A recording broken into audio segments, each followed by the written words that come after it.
الرحيم إلى ما يتلفظ به الإنسان حقيقة أو حكما مهملا كان أو موضوعا مفردا كان أو مركبا.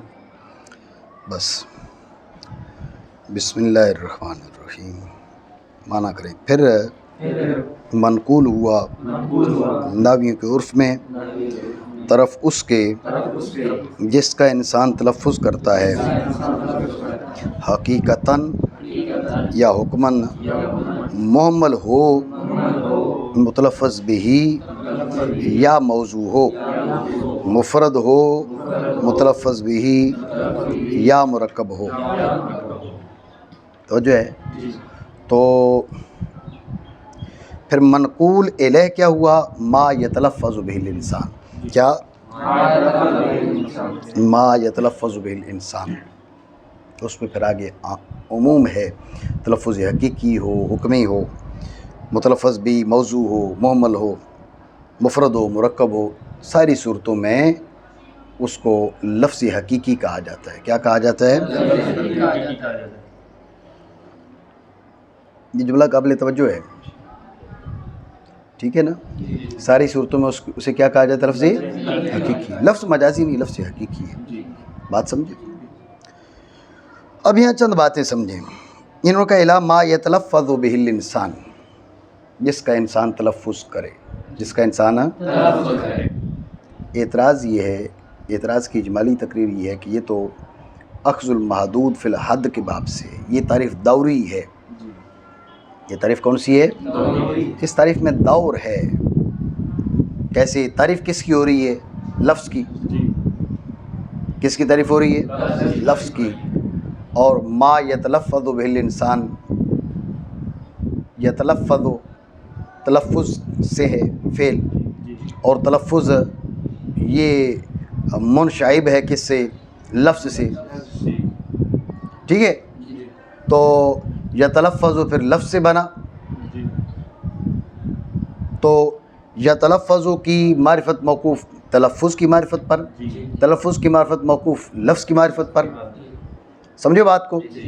اور لفظ کی معرفت خود تعریف پر موقوف. تعریف دوری بنی نہ بنی؟ ہو جو ہے. پھر سمجھیں ما یتلفظ به الانسان، یہاں پر ایک اعتراض ہے. اعتراض کی اجمالی تعریف یہ ہے کہ یہ تعریف میں اخذ المحدود فی الحد پایا جا رہا ہے. بالفاظ دیگر یہ تعریف دوری ہے. یہ تعریف اس میں دور لازم آ رہا ہے. دور کیسے لازم آ رہا ہے کہ یتلفظ التلفظ سے فعل ہے. ٹھیک ہے. یتلفظ التلفظ سے کیا ہے؟ فعل ہے. یتلفظ التلفظ سے فعل ہے. التلفظ منشعب ہے کس سے؟ لفظ سے. کس سے؟ لفظ سے. غور کریں. لفظ یتلفظ کی معرفت التلفظ کی معرفت پر موقوف، اور التلفظ کی معرفت لفظ کی معرفت پر موقوف، اور لفظ کی معرفت خود تعریف کی معرفت پر موقوف. بات ہے ہی ذہن میں. تو دور لازم آیا نہیں آیا؟ اعتراض بنا. یہ اعتراض ہے. تو اس کا جواب پہلے بھی شاید کہیں پر گزرا ہے. شاید حسامی میں یہ سوال ہوا تھا، وہاں پر تمہیں جواب دیا تھا کہ یہاں پر جو یتلفظ و تعریف کے اندر ہے یہ لفظ لغوی ہے. کیا ہے؟ لفظ لغوی ہے. یہ منشعب ہے لفظ لغوی سے، لفظ لغوی سے. اور جو معرف ہے وہ لفظ اصطلاحی ہے. تو دونوں میں فرق ہوا. تعریف دوری نہیں ہے، اخذ المحدود فی الحد نہیں ہے. بات سمجھے نہیں؟ پھر سمجھیے توجہ سے. اس کا جواب یہ ہے کہ یتلفظ یہ منشعب ہے، یہ یتلفظ بنا ہے تلفظ سے، اور تلفظ منشعب ہے لفظ سے، لیکن لفظ لغوی سے. کس سے؟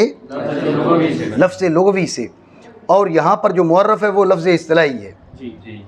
تو کوئی دور نہیں ہے، کوئی اخذ المحدود فی الحد نہیں ہے. بات سمجھے نہیں؟ معنی کریں. تلفظ کے جس کا تلفظ کرے انسان.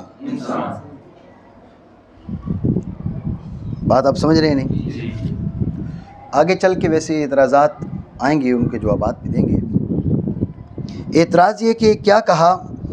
ما یتلفظ به الانسان، جس کا انسان تلفظ کرے، لفظ وہ ہے جس کا انسان تلفظ کرے. بھئی یہ جو آپ نے قید لگائی ہے نا، جس کا انسان تلفظ کرے، یہ قید تو درست نہیں ہے. اور فرشتہ تلفظ کرے تو لفظ نہیں ہے کیا؟ بولو، لفظ ہے. فرشتہ تلفظ کرے تو وہ بھی لفظ ہے. جنات تلفظ کریں تو پھر انسان کی قید نے تو تعریف کو جامعیت سے نکال دیا، تعریف جامع نہیں رہی. اعتراض سمجھے؟ یہ اعتراض ہے. تو اس کا آپ جواب سمجھیں. اس کا جواب یہ ہے کہ یہ جو انسان کا یہاں پر ذکر ہے برائے تقیید نہیں ہے، برائے تصویر ہے. جی کیا؟ برائے تقیید نہیں ہے، برائے تصویر ہے. برائے تصویر کیا ہے؟ تصویر یہ ہے کہ بھئی آپ کو کسی بھی شے کی صورت دکھا دینا تاکہ تمہارے لیے سمجھنا آسان ہو جائے. جی درخت جیسے یہ سامنے دیکھو جی، تو یہ گویا کہ یہ مثال ہو گئی. اب تمہیں سمجھ میں آ گئی بھئی یہ درخت کیا ہوتا ہے. ٹھیک ہو گیا ہے. یہاں پر کدو کی بیل پڑی ہو تو ہم نے کہا بھئی بیل جیسے یہ دیکھو. بات سمجھے؟ تو جب صورت دکھا دی جائے، صورت بنا دی جائے کسی شے کی، تو فہم آسان ہو جاتا ہے، سمجھنا سہل ہو جاتا ہے. جب کہا گیا نا ما یتلفظ بہ، جس کا تلفظ کرے. اب آگے انسان نہیں کہا آپ نے، یہ یوں کرو ما یتلفظ بہ، جس کا تلفظ کیا جائے. اب آپ سوچ میں پڑ گئے جس کا تلفظ کیا جائے. اب پتہ نہیں یہ جو جانوروں کی آوازیں ہیں یہ لفظ کہلائیں گی نہیں کہلائیں گی. بکری آواز نکالتی ہے، گائے نکالتی ہے، یہ چڑیاں بول رہی ہیں، یہ لفظ کہلائیں گی یہ نہیں کہلائیں. سوچ آ گئی نا. ما یتلفظ بہ، جس کا تلفظ کیا جائے. اچھا تلفظ کس کو کہا جاتا ہے یہ بھی سمجھ میں نہیں آ رہا. جب کہا نا ما یتلفظ بہ الانسان، جس کا انسان تلفظ کرے. اچھا یہ بولنے کو بول رہے ہو، ٹھیک ہے، یہ تو سمجھ میں آ گئی ہے. بات سمجھے ہو؟ تو یہ انسان کا جو ذکر ہے یہ برائے تصویر ہے،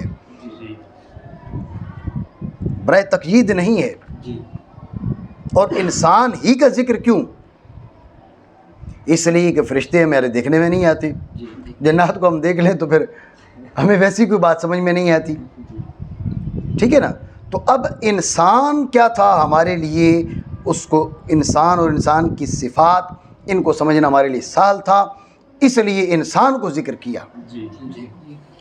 انسان کے ذکر کا یہ مقصد نہیں ہے کہ جن تلفظ کرے تو لفظ نہیں، فرشتہ تلفظ کرے تو لفظ نہیں، یہ مطلب نہیں ہے. بلکہ ایک صورت تمہیں دکھانے کے لیے، ایک صورت تمہارے سامنے رکھنے کے لیے ما یتلفظ بہ الانسان کہہ دیا. تو انسان برائے تصویر ہوا، برائے تقیید نہ ہوا. بات آئی ذہن میں؟ اب آگے چل کے جو پھر اعتراضات ہوں گے کہ وکلمات اللہ تعالیٰ جی وعلی ھذا القیاس کلمات الملائکہ والجن، اس پہ پھر مزید کی گفتگو ہم کریں گے. بات آئی ذہن میں؟ دوبارہ سمجھیں توجہ سے. کہا الی ما یتلفظ بہ الانسان، جس کا انسان تلفظ کرے، جس کا انسان ہے. اور یہ بھی سمجھ لو تلفظ کے معنی ہوتے بولنا، گفتن. تلفظ کے معنی کیا ہو گئے؟ بولنا، گفتن. ٹھیک ہو گیا. ما یتلفظ بہ الانسان، جس کا انسان تلفظ کرے. اعتراض یہ کہ کیا جو جس کا جنات تلفظ کرتے کیا وہ لفظ نہیں ہے؟ جس کا فرشتے تلفظ کرتے کیا وہ لفظ نہیں ہے؟ یقیناً وہ الفاظ ہیں. تو پھر ما یتلفظ بہ الانسان کیوں؟ جی تو اس کا جواب کیا دیا ہم نے؟ اس کا جواب ہے کہ یہاں پر انسان کا ذکر برائے تقیید نہیں، برائے تصویر ہے. برائے تقیید نہیں، برائے تصویر ہے، تاکہ تمہارے سامنے ایک صورت رکھ دی جائے متلفظ کی، تلفظ کی، تاکہ تمہیں لفظ کو سمجھنا سہل ہو جائے، آسان ہو جائے. سمجھے بات کو؟ اور پھر جنات میں، ملائکہ میں اور انسانوں میں سے انسانوں کا ذکر کیوں؟ اس لیے کہ انسان اور اس کی صفات ہمارے لیے واضح ہیں.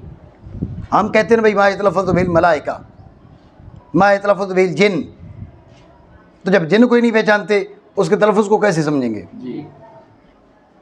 فرشتے کوئی نہیں دیکھا تو اس کے تلفظ کو کیسے سمجھیں گے؟ اسے کما تلفظ بل انسان، انسان کو پہچانتے ہیں، انسان کے تلفظ کو سمجھتے ہیں تو پتہ چل گیا یہ جو بولنا ہے نا اس کو بول رہے ہیں، یہ منہ سے جو آواز نکلتی ہے اس کو، قبیل حرف و صوت سے جو ہوتا ہے اس کو، بات سمجھے نہیں؟ ٹھیک ہو گیا. تو لہٰذا انسان برائے تصویر ہے نہ کہ برائے تقیید. اور یہ بات ذہن میں رکھیں، بسا اوقات یہ یوں کہ بعض اوقات تعریفات کے اندر مذکور جو الفاظ ہیں وہ محض تصویر کے لیے بھی ہوتے ہیں، ہمیشہ تقیید کے لیے نہیں ہوتے. تقیید کے لیے ہوں تو پھر ان پر اعتراض ہو سکتا ہے کہ تعریف جامعیت سے نکل گئی ہے، جامع رجیب الافراد نہیں رہی. لیکن اگر وہ تصویر کے لیے ہو تو پھر یہ اعتراض نہیں ہوتا. بات سمجھے؟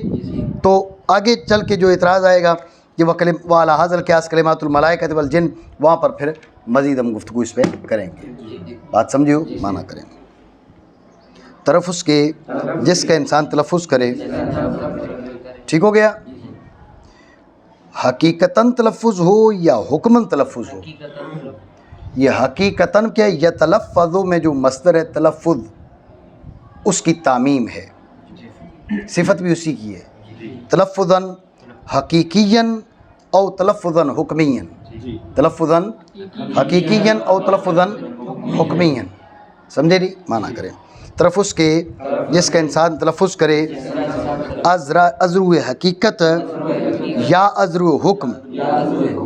تلفظ حقیقی تو بات واضح ہے نا. تلفظ حکمی کیا ہے کہ جو تلفظ حقیقی کے ساتھ احکام میں مشارک ہو. ذہن میں رکھیں، تلفظ حکمی کیا ہے؟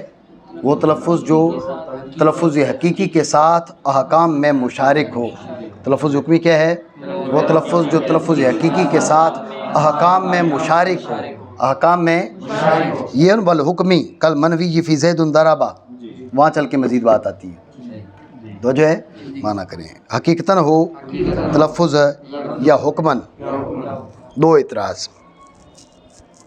پہلا تو یہ او تو شک کے لیے آتا ہے، بھائی جیلانی آیا یا عباس آیا، شک ہے نا. او تو شک کے لیے آتا ہے. تو جو شک ہے یہ تو تعریفات کے لیے کہ مناسب نہیں ہے، لائق نہیں ہے. اعتراض سمجھے نہیں؟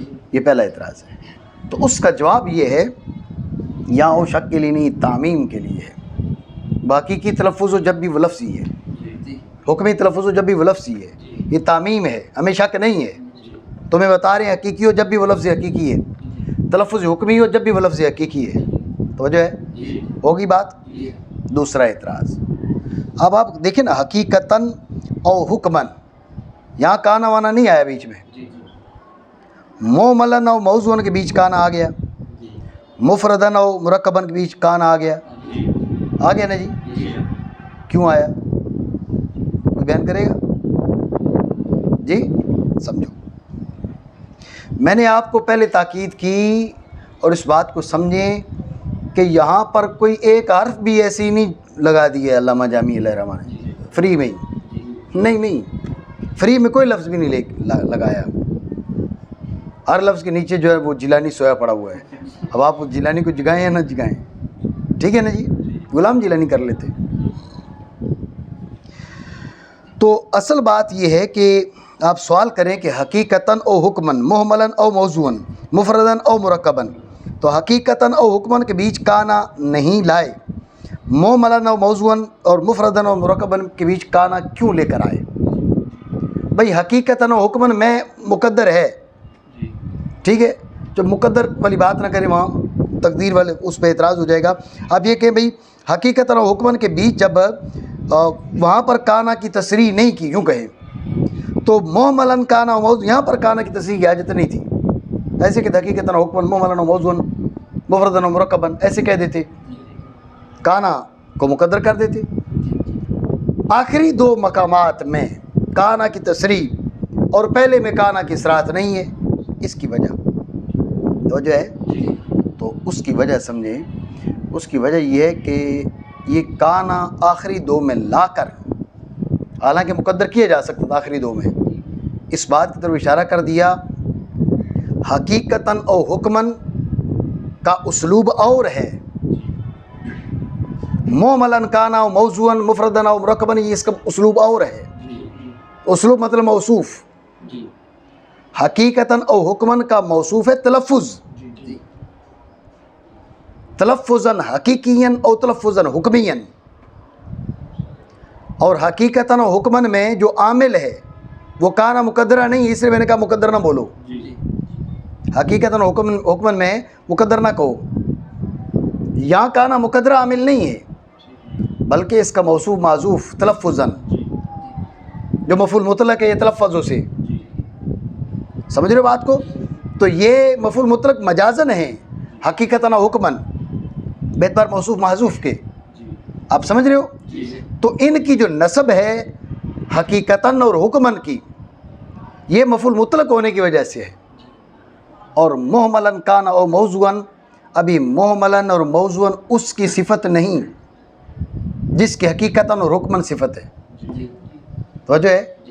محملاً اور موضوعاً یہ صفات متلفظ بھی، وہ تلفظ کی ہیں، حقیقتاً اور حکماً تلفظ کی ہیں.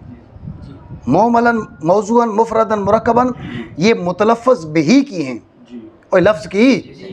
سمجھ رہے ہو نا؟ تو فرق بنا نہ بنا. تو اب اگر ایک ہی انداز میں بول جاتے، ہم کہتے بھئی یہ سارے منصوب ہیں اکٹھے ایک جیسے، ایک ہی اسلوب ہے، شاید یہ صفات بھی ایک ہی چیز کی ہیں. نہیں بھائی، ایک چیز کی صفات نہیں ہے، حقیقتاً و حکماً اور چیز کی صفات ہیں. اب دیکھو، محملاً کانا او موضوعاً مفرداً کانا او مرکباً، دونوں میں کانا کی تصریح، دونوں کا اسلوب ایک جیسا، کیونکہ دونوں ایک ہی شے کے، یہ چار ہو گئے نا، یہ چاروں ایک ہی چیز کی صفات ہیں. حقیقتاً اور حکماً مختلف تھا، اس لیے اس کا اسلوب بھی مختلف ہے. ذہن میں رکھیں، حقیقتاً اور حکماً میں جو عامل ہے وہ ما قبل میں فعل ہے، یتلفظ ہو، اور وہ منصوب ہے مفعول مطلق مجازن ہونے کے اعتبار سے حقیقتاً اور حکماً. سمجھ رہے ہو؟ اور محملاً موضوعاً مفرداً مرکباً یہ کانا کی خبریں ہونے کی وجہ سے منصوب ہے. پتہ نہیں بات سمجھو نہیں سمجھے فاروق؟ دوبارہ سمجھیں توجہ سے. اعتراض یہ ہے کہ یہاں پر 3 جملے ہیں اور 6 کلمات ہیں. حقیقتاً و حکماً ایک، محملاً کانا موضوعاً مفرداً کانا و مرکباً. ٹھیک ہے؟ تو آخری 2 میں کانا کی تصریح پہلے میں نہیں ہے. چلے پہلے میں نہیں ہے، عذرا اختصار کا ہوگی، تو آخری 2 میں سے بھی ہٹا دو. کانا کا مقدر ہونا عام ہے، کوئی ایسی بات ہی نہیں کہ کانا مقدر نہ ہوتا ہو. تو یہ اسلوب تبدیل کیوں کیا؟ اعتراض یہ ہے. سمجھے ہو؟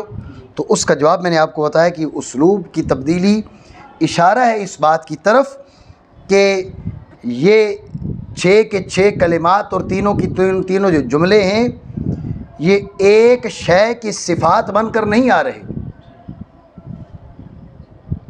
پہلے جو 2 کلمات ہیں حقیقتاً و حکماً یہ اور شے کی صفت ہے.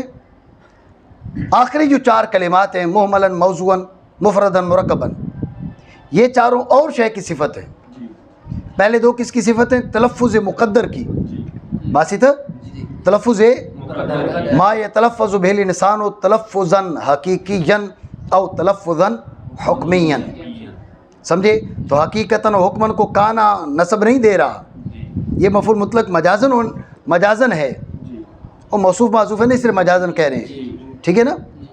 موصوف معذوف ہے، اس وجہ سے اس کو مفعول مطلق مجازن کہا جائے گا. ٹھیک ہے؟ اصل میں مفعول مطلق وہ تلفظاً معذوف ہے، یہ جو ہے یہ مجازن مفعول مطلق ہے، اس کا قائم مقام ہے. تو یہ مفعول مطلق مجازن ہونے کی وجہ سے منصوب ہے حقیقتاً و حکماً، برخلاف کس کے؟ آگے چلے، مفرداً محملاً موضوعاً یہ تلفظاً کی صفت نہیں ہے. کیا کہیں گے؟ تلفظاً محملاً تلفظاً موضوعاً نہیں، وہ لفظاً محملاً لفظاً موضوعاً لفظاً مفرداً لفظاً مرکباً وہی متلفظ بھی. بات سمجھے؟ تو اگر ایک اسلوب رہتا تو اس بات کی طرف دھیان جاتا. ہم جو طالب علم ہیں ہم سمجھتے ٹھیک ہے سارا ایک ہی ہے، ہم الگ مسئلے میں پڑ جاتے یار یہ تلفظ جو ہے وہ تلفظ کیسے محمل بن گیا، تلفظ کیسے موضوع بن گیا، تلفظ مفرد، تلفظ مرکب، ہمیں نئی مصیبت آ جاتی. اس لیے انہوں نے اسلوب تبدیل کر کے بتا دیا کہ یہ سارے ایک ہی انداز میں واقع نہیں ہوئے، ایک ہی شے کی صفات نہیں ہیں. حقیقتاً و حکماً یہ اور چیز کی صفات ہیں، محملاً کانا موضوعاً مفرداً کانا مرکباً یہ اور شے کی صفات ہیں. بات سمجھے ہو؟ مانا کریں. حقیقتاً ہو تلفظ یا حکماً. تلفظ حکمی میں نے آپ کو بتا دیا کہ جو تلفظ حقیقی کے ساتھ احکام میں مشارک ہو, جو تلفظ حقیقی کے ساتھ, ٹھیک ہو گیا. مومل ہو وہ لفظ متلفظ بھی یا موضوع ہو. اس پہ پھر سوال ہے, مومل اور مستعمل کہا جاتا ہے, مومل اور موضوع تو نہیں کہا جاتا. علامہ جامی علیہ رحمۃ اللہ مومل کا نام موضوعاً کیوں کہا؟ نحات کی گفتگو دیکھیں تو الفاظ مومل مستعمل بولا جاتا ہے. اب ابتدائی کتابیں جو پڑھتے ہیں ان کے اندر بھی مومل اور مستعمل آتا ہے, مومل اور موضوع نہیں آتا. تو علامہ جامی علیہ رحمۃ نے محملن کانا اور مستعملن کے بجائے محملن کانا موضوعاً کیوں کہا؟ بات سمجھے ہو؟ ٹھیک ہے. یہ اعتراض, اس کا جواب, اس کے جواب کا خلاصہ یہ ہے کہ یہ ایک وہم کے ازالہ اور ایک اعتراض کے دفع کے لیے بولا. اجمالی جواب محملن کانا اور موضوعاً جو کہا, محملن کانا اور مستعملن کے مقام پر, مستعملن کے مقام پر موضوعاً جو ہے یہ ایک وہم کے ازالہ اور ایک اعتراض کے جواب کے لیے کہا. یہ اجمالی جواب ہو گیا. ٹھیک ہے. تفصیل اس اجمال کی یہ ہے کہ لفظ کا پہلا درجہ ہے وضع کا. دیکھو ابھی وسامی میں بھی تمہیں بتایا, استعمال تو بعد میں جا کے ہوتا ہے. بات سمجھے؟ تو اب جب محمل اور مستعمل ایک دوسرے کے مقابل آتے ہیں تو وہ لفظ جو معنی کے لیے وضع کیا گیا ابھی استعمال نہیں ہوا. معنی کے لیے یہ وضع کیا گیا, استعمال نہیں ہوا, وہ مستعمل کہلائے گا؟ نہیں کہلائے گا نا. تو پھر واسطہ بن گیا محمل اور مستعمل کے بیچ, بن گیا نا. وہ محمل اور مستعمل کے بیچ واسطہ بن گیا. اب یہ اعتراض علامہ جامی پر نہیں ہے, ان لوگوں پر ہے جو محمل مستعمل کہتے ہیں. بھائی تم کہتے ہو محملن کانا مستعملن, ارے بھائی جو موضوع غیر مستعمل ہو, موضوع غیر مستعمل ہو, تمہاری کلام اس کو شامل نہیں ہے, یہ واسطہ ہے, یہ واسطہ ہے, تمہاری تقسیم حاصر نہیں ہے. اعتراض بنا. تو علامہ جامی علیہ رحمہ نے مستعملن کی جگہ موضوعاً کہہ کر اشارہ کر دیا کہ جو مستعملن کہتے ہیں وہ موضوعاً کا ارادہ کرتے ہیں. جو مستعملن کہتے ہیں, سمجھ رہے ہو بات کو؟ تو اب موضوع کے پھر دو قسمیں ہوگی, موضوع مستعمل, موضوع غیر مستعمل. واسطہ رہا نہیں رہا, محمل موضوع, موضوع پھر دو قسم. ٹھیک ہے. تو جو مستعمل بولتے ہیں وہ نیت موضوع کی کرتے ہیں. کیسے کرتے ہیں اس پہ پھر گفتگو کر رہے ہیں ہم. توجہ ہے؟ پھر سمجھو دھیان سے. انہوں نے کہا محملن کانا و موضوعاً. نہیں میں کہہ رہا ہوں نیند والا کدھر گیا ہے؟ آنکھیں بھی نہیں ایسی کر رہا, نظر نہیں آ رہا ہے, کر رہا ہوگا لیکن مجھے نظر نہیں آ رہا. توجہ ہے؟ محملن کانا و موضوعاً. یہ اعتراض یہ ہے کہ جو نحات کی عبارات ہیں ان میں بالعموم بولا جاتا ہے محملن کانا و مستعملن. تو علامہ جامی علیہ رحمہ نے اسلوب کیوں بدلا؟ بس اتنا سوال. تو اس کا اجمالی جواب یہ تھا کہ علامہ جامی علیہ رحمہ نے اقوام کے ازالہ اور ایک اعتراض کے دفع کے لیے یہ جملے بولے ہیں. اجمالی جواب. تفصیل اس اجمال کی یہ ہے کہ لفظ موضوع قبل از استعمال پہلا درجہ وضع کا, اس کے بعد درجہ استعمال کا. تو جو حضرات کہتے ہیں محمل کانا و مستعملن, ان پر اعتراض ہوتا ہے کہ موضوع غیر مستعمل, اس کو تمہاری گفتگو شامل نہیں ہے. جب اس کو تمہاری گفتگو شامل نہیں, تمہاری تقسیم حاصر نہیں, بیچ میں واسطہ ہے, اور تقسیم کا غیر حاصر ہونا یہ عیب ہے. سمجھ رہے ہو؟ تقسیم کا غیر حاصر ہونا یہ عیب ہے. تو تمہاری جو تقسیم ہے یہ مناسب نہیں ہے, عیب والی ہے, معیب تقسیم. اعتراض سمجھے نہیں؟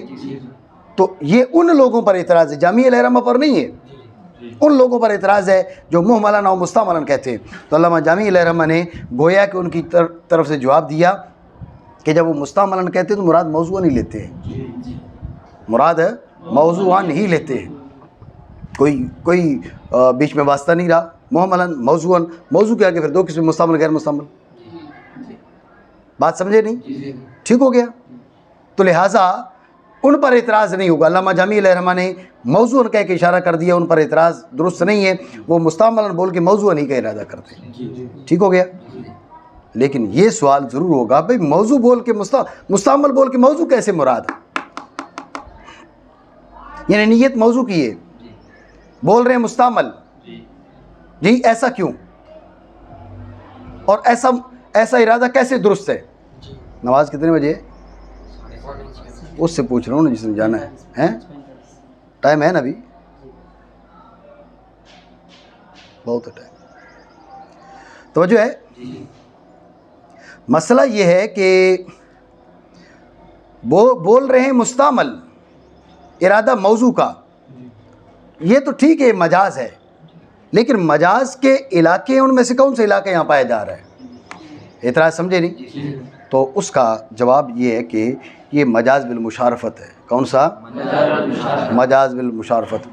اذا استيقظ المتوضئ، اذا استيقظ المتوضئ، وضو کرنے والا جب جاگے، جب استيقاظ اس کی صفت بنتی ہے تو وہ متوضی نہیں ہے، جب وہ متوضی ہے تو استيقاظ اس کی صفت نہیں، پہلے سے جاگا ہوا ہے۔ تو جاگنے والے کو متوضی بطور مجاز بالمشارفت باعتبار ما یؤول الیہ، سمجھے بات کو؟ تو مراد موضوع ہے، لیکن باعتبار ما یؤول الیہ ہے کہ اس کو مستعمل کہہ دیا جاتا ہے۔ بات سمجھے نہیں؟ جواب سمجھ آ گیا؟ یہ سوال ضرور ہوگا کہ پھر باعتبار ما یؤول الیہ کہ کہا کیوں؟ کہہ تو دیا، درست تو ہے، جسے کہتے ہیں علت مسہیہ، علت باعثہ کیا ہے؟ نہیں سمجھے؟ ٹھیک تو ہو گیا، موضوع کو مستعمل کہہ دیا، درست ہے، کہا کیوں ہے؟ علت باعثہ کیا ہے؟ سمجھے بات کو؟ تو علت باعثہ یہ ہے کہ اشارہ اس بات کی طرف کہ وضع کا مقصدی استعمال ہے۔ نہیں سمجھے ہو؟ وضع کا مقصد اگر موضوع کا بنا کے رکھ دیا، استعمال نہیں کرنا، نام کیا جی عنایت اللہ، بلانا نہیں ہے، اس کو کہنا نہیں ہے، نام رکھا ہے عنایت اللہ، ٹھیک ہے، یہ نہیں بولیں گے اس کو کوئی اور نام دیں گے، رکھنے کا کیا مقصد ہے؟ وضع کا مقصد کے استعمال ہے، ٹھیک ہے، اس بات کی طرف اشارہ کرنے کے لیے یہ اس مجاز کا ارتکاب کیا۔ نہیں سمجھ رہے بات کو؟ ٹھیک ہے، سوال ہم نے یہ کیا کہ بھئی موضوع کو انہوں نے کیا کہا؟ پہلا سوال ہم نے یہ کیا کہ موضوع مستعمل بول کے موضوع کا ارادہ کیا، ٹھیک ہے، مجاز تو ہے، لیکن مجاز کی کون سی قسم؟ آپ کو بتایا مجاز بالمشارفت باعتبار ما یؤول الیہ کے، ٹھیک ہے، جیسے نیند سے جاگنے والے کو متوضی قرار دیا، حالانکہ آگے چل کے وہ وضو کرے گا، ٹھیک ہے نا، آگے چل کے وضو کرے گا، لیکن پہلے اس کو کیا کہہ دیا گا؟ جیسے من قاتل قتیلا، آگے آئے گی یہ مثال بھی آئے گی، من قاتل قتیلا تو وہ مجاز بالمشارفت ہے، باعتبار ما یؤول الیہ کے ہے، یہ مجاز کے علاقوں میں سے ایک علاقہ ہے۔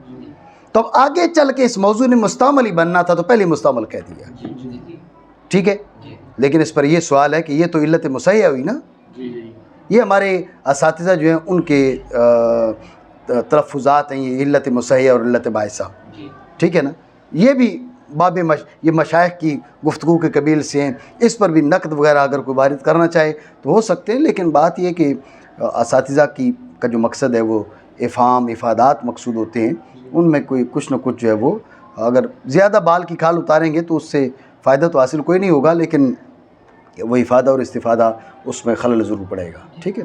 تو بہرحال یہ علت مسہیہ ہے، یہ علت مسہیہ ہے کیا کہ بھئی یہاں مجاز بالمشارفت ہے، باعتبار ما یؤول الیہ کے، بولا کیوں؟ علت باعثہ کیا ہے؟ جو بولا ٹھیک بولا، یہ مطلب علت مسہیہ، جو بولا یہ تو علت مسہیہ ہے، تو بولا کیوں؟ یہ علت باعثہ، سمجھ رہے ہو بات کو؟ بولا کیوں؟ کہتے ہیں علت باعثہ یہ ہے کہ یہ اشارہ ہے اس بات کی طرف کہ وضع کا اصل مقصد استعمال ہے، وضع کا اذا استيقظ المتوضی، بس اس کو متوضی کیوں کہا جا رہا ہے؟ گویا کہ حکم دیا جا رہا ہے بھئی اب جاگ گیا ہے تو وضو بھی کر لیں، سمجھ رہے ہو؟ اٹھ گئے ہو تو اب وضو کر لو، تو گویا کہ اس بات کی طرف اشارہ کیا جا رہا ہے۔ تو اب موضوع جو ہے مقصد صرف وضع نہیں ہے، مقصد استعمال ہے، اس لیے موضوع کو مستعمل کہہ دیا جاتا ہے، باعتبار مجاز کے، باعتبار ما یؤول الیہ کے، باعتبار مجاز بالمشارفت کے۔ بات سمجھو؟ مانا کریں محمل ہو وہ متلفظ بہی یا موضوع ہو، مفرد ہو وہ متلفظ بہی یا مرکب ہو. توجہ ہے نہیں ہے جی؟ بات سمجھے دھیان سے. تلفظ حقیقتاً ہو تو لفظ حقیقی ہوگا، تلفظ حکماً ہو لفظ حقیقی ہوگا. یہ بات سمجھو. تلفظ حکمی ہو لفظ حکمی نہیں، تلفظ حکمی ہو لفظ حقیقی ہے. سمجھ رہے ہو کیوں؟ اور لفظ حقیقی کی تعریف یہ کی نا ہم نے کہ ما یتلفظ بہ الانسان حقیقتاً و حکماً. لفظ حقیقی کیا ہے؟ جس کا تلفظ ہو حقیقتاً تلفظ ہو جب بھی لفظ حقیقی، حکماً تلفظ ہو جب بھی لفظ حقیقی. سمجھ رہے ہو؟ یہ بات یہاں سمجھو، آگے چل کے واللفظ الحقیقی ہو والحکمی ہو اس پہ آ کے گفتگو اس پہ آئے گی. یہ جواب یہ بات تمہارے ذہن میں ہوگی تو وہاں بات سال ہو جائے گی. سمجھ رہے ہو؟ یعنی تلفظ ہے حکمی، تلفظ ہے حکمی، لفظ حکمی نہیں ہے، لفظ حقیقی ہے. ٹھیک ہے. اچھا متلفظ بہی ہے محمل، لفظ پھر بھی حقیقی ہے. متلفظ بہی ہے موضوع، لفظ پھر بھی حقیقی ہے. متلفظ بہی ہے مفرد، متلفظ بہی ہے مفرد، لفظ پھر بھی حقیقی. متلفظ بہی ہے مرکب، زید قائم و عمر قائد، متلفظ بہی مفرد و مرکب. ٹھیک ہے. لفظ پھر بھی حقیقی ہے. یہ بات ذہن میں آئی؟ مانا کریں. موضوع ہو محمل ہو یا موضوع، مفرد ہو یا مرکب. ایک بات یہاں سمجھ لیں، اس پہ مکمل کرتے ہیں. یہ متلفظ بہی مرکب ہو، زید قائم عمر قائد، سمجھ رہے ہو؟ تو سوال یہ کہ لفظ کتنے بنے؟ کا ایک بنا. نہیں سمجھے؟ متلفظ بہی 10 20 15 لفظ کتنے بنے؟ ایک بنا. زیادہ نہیں بنے کیونکہ یہ تعریف ایک لفظ کی ہو رہی ہے نا. آپ نے کیا کہا؟ مفردن کانا و مرکبن.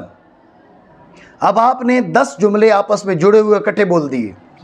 متلفظ بہی مرکب ہے، متلفظ بہی مرکب ہے لیکن لفظ پھر بھی ایک ہی ہے.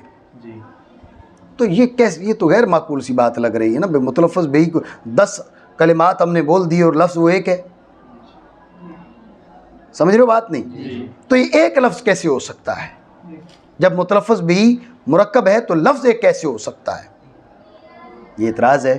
تو اس کا جواب یہ دیا جاتا ہے کہ اصل میں دراصل جو لفظ ہے وہ مصدر ہے. دراصل جو لفظ ہے وہ کیا ہے؟ مصدر ہے.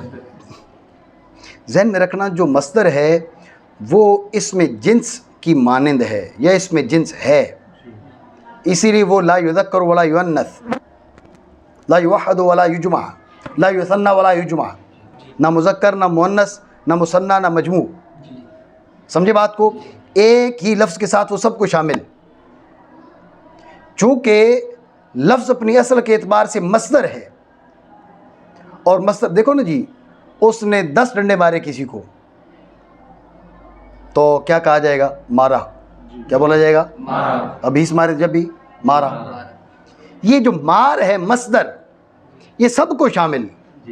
30 ڈنڈے مارے جب بھی، لاتے مکے گھونسے سب کچھ کیا پھر بھی کیا؟ مارا. تو یہ جو مصدر ہے یہ چونکہ اس میں جنس ہے یا اس میں جنس کے درجہ میں ہے، اس لیے یہ مرکبات کو مفردات سب کو شامل ہوتا ہے. اس لیے متلفظ بھی تو مرکب ہو گئے لیکن لفظ وہ اپنی جگہ پر اس کی وحدت باقی ہے. کیوں؟ وہ اصل کے اعتبار سے مصدر، اصل کے اعتبار سے مصدر ہے. بات ہے ذہن میں؟ پھر سمجھیں توجہ سے. سوال یہ ہے کہ متلفظ بھی مفرد ہو وہ لفظ ہے، بات سمجھ میں آ رہی ہے، وہ لفظ واحد ہے. متلفظ بھی مرکب ہے تو وہ لفظ واحد کیسے ہے؟ متلفظ بھی 10 کلمات بول دیے آپ نے، 6 جملے آپ نے بول دیے. جب 6 جملے منہ سے نکال دیے، لفظ کی وحدت باقی ہے. لفظ کی وحدت کیسے ہو سکتی ہے؟ بات سمجھے؟ تو لہٰذا مفرد کو لفظ حقیقی ہونا چاہیے، جو مرکب ہے وہ لفظ حقیقی نہیں ہونا چاہیے۔ یہ اعتراض تو اس کا جواب یہ دیا جاتا ہے کہ لفظ اپنی اصل کے اعتبار سے مصدر ہے، اور مصدر اس میں جنس کے درجہ میں ہے، اس میں جنس کی مانند ہے، قلیل و کثیر پر صادق آتا ہے، اسی وجہ سے نہ مذکر نہ مؤنث، نہ مثنیٰ نہ مجموع۔ سمجھ رہے بات کو؟ لا یذکر ولا یؤنث ولا یثنی ولا یجمع۔ بات سمجھے؟ جیسے میں نے آپ کو مثال دی، بھائی ایک چماٹ لگائی کسی کو تو کہا جائے مارا، 10 جب بھی مارا ہی ہے۔ سمجھے بات کو؟ کئی انواع کی وہ مارے پائے گی جب بھی کہا جائے گا مارا۔ یہ ایک لفظ سب کو شامل، کیونکہ اس کے پیچھے مصدر ہے، اور مصدر کیا ہے؟ وہ اس میں جنس کے درجہ پر ہے، قلیل و کثیر پر صادق آتا ہے۔ یہاں پر قلیل متکلم متلفظ بھی ہو یا کثیر متلفظ بھی ہو، سب پر لفظ صادق آئے گا۔ سمجھو نہیں؟ ٹھیک ہے۔